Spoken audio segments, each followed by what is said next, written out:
What is up, guys? It is Tony here, and today we are here with the hockey game critique that I've been talking so much about. I did a vlog last week where I showed you guys the behind the scenes of the hockey game, and I also posted on my website, my Twitter, my Facebook, and now here are the shots. These are the best shots, in my opinion, the best 15 from the hockey game. This is the Wranglers versus the Las Vegas Wranglers versus the Utah Grizzlies, and it's an ECHL, so it's right below professional hockey or NHL. And it's a really cool little game that we got to go to. By we, I mean me and my uncle, which gets me to my point that my uncle is a beginner in photography and has never taken a shot with a DSLR, I believe, in his life. He's never really went into manual mode or anything like that.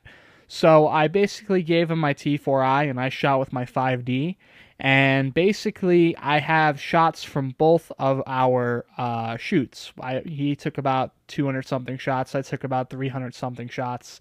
And basically, I have his best shots and my best shots. And this is going to be a special type of video where I'm going to be reviewing all of my shots that I have done, so all of my critiques of my own photography. And there's going to be a separate one called the Beginner's Hockey Photography Critique, where I'm going to be critiquing his photos and talking about what makes them a beginner photo, what makes them different than mine.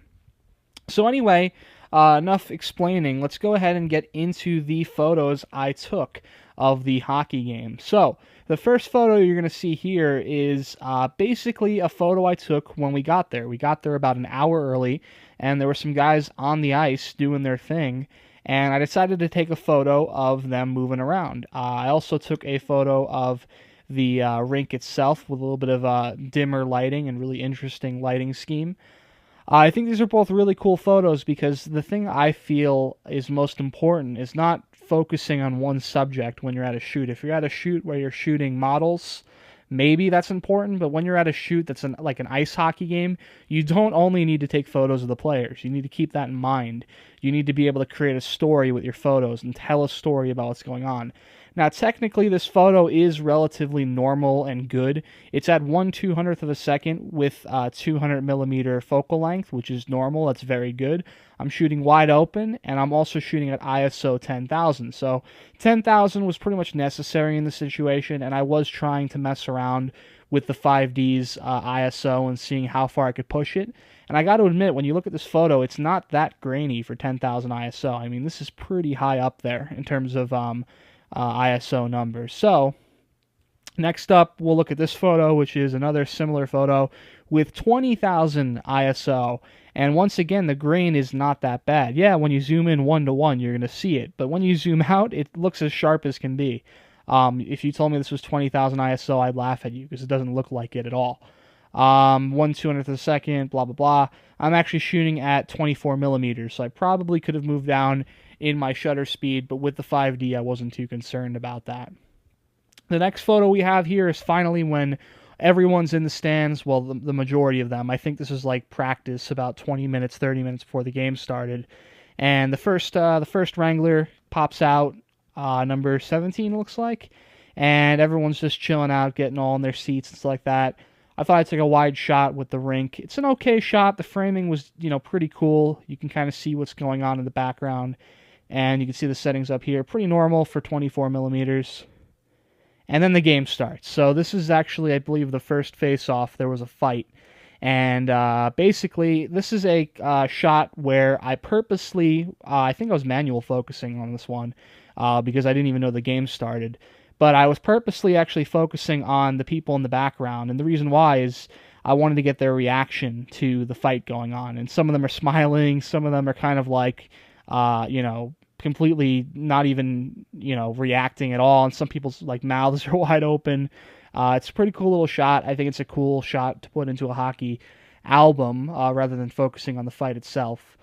And you can see my settings up here, which are pretty much bog standard for most hockey shoots. It's pretty normal. And the grain's not that bad at ISO 3200. Now, we've got a pretty interesting shot where I'm freezing motion just about perfectly.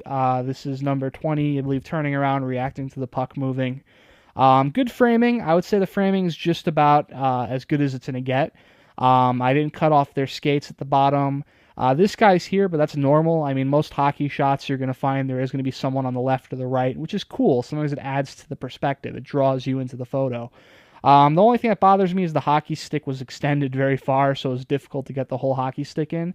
But I'm actually pretty satisfied with the framing on this. I think the settings, of course, are negligent because I've already set them all manually. So, but overall, photo is really good, I think.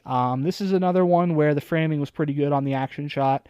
This is a situation where I wish I could have zoomed in more, but my 200 millimeters was limiting me, especially on my full frame sensor. I'm still getting, this is my first real shoot with the 5D, so it's a little bit annoying to have to basically work with a real world 200 millimeter lens instead of a 110 millimeter, or wait, no, 310 millimeter on the crop sensor. But anyway, I think the framing is good. You can see the puck.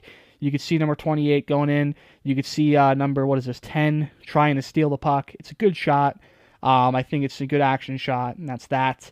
This is a cool action shot that I like. A lot of people say when I was looking up about hockey photography that you shouldn't shoot the back of a hockey player. You should always wait till you see them face forward. But I like it like this. I think it looks cool.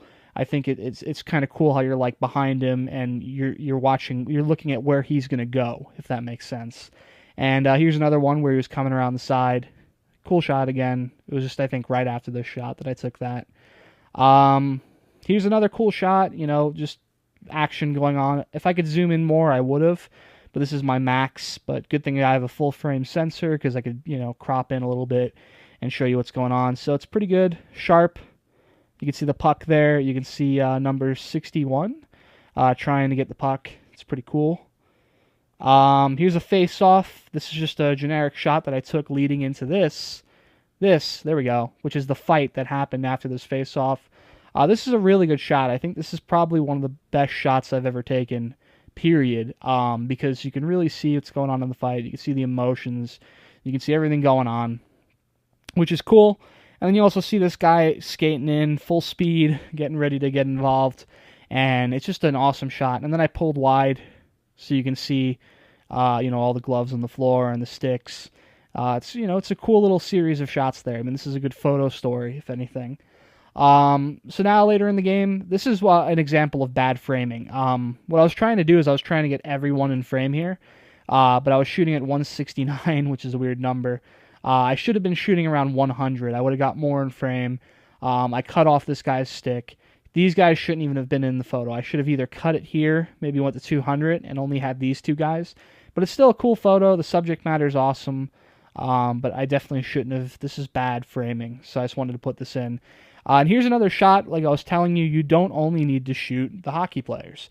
I'm not going to take full credit for this because actually my uncle who was with me, who we're going to be critiquing those photos in a moment, he was taking photos of the hockey sticks. They weren't the best, but he gave me the idea to take this shot, and I think it's a really cool hockey stick shot. The leading lines are awesome. The framing is just about perfect. I feel like it's a little bit crooked, but that just might be the perspective. And you can see this bokeh I don't even know what's going on there. There's some bokeh going on those metal struts on this little like garage door. So that's pretty cool. I think it was an awesome shot.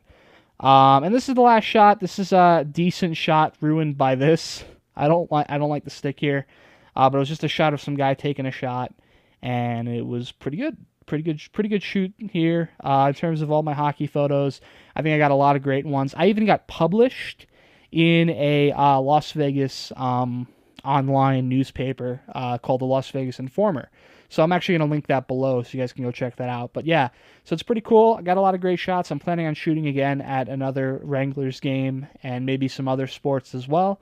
If you guys enjoyed this video, if you guys enjoyed this critique and you want to see more like this in the future, go ahead and comment below, and I'll see you guys next time.